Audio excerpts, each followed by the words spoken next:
सुनित्राताई पवार त्या पक्षाचा राष्ट्रीय अध्यक्ष आहेत अजितदादा पवार यांच्या नंतर. प्रफुल्ल पटेल, सुनील तटकरे हे अजितदादांचे सहकारी होते. नव्या रचनेमध्ये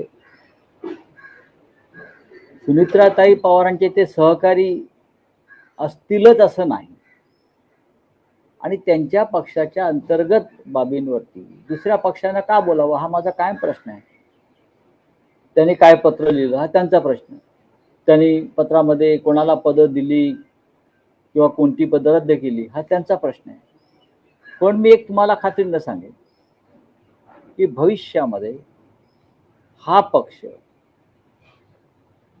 25 ते 30 आमदारांसह भाजपामध्ये विलीन होईल. त्याचं नेतृत्व कोणाकडे असेल ते मी आत्ता सांगत नाही तुम्हाला.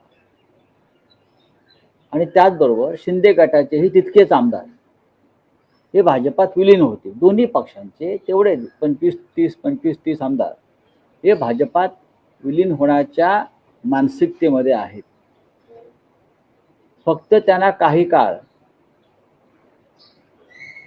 वेट अँड वॉच थांबण्यास सांगितलं.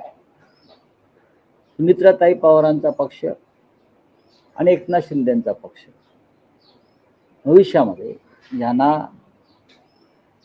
विलीन व्हावंच लागेल.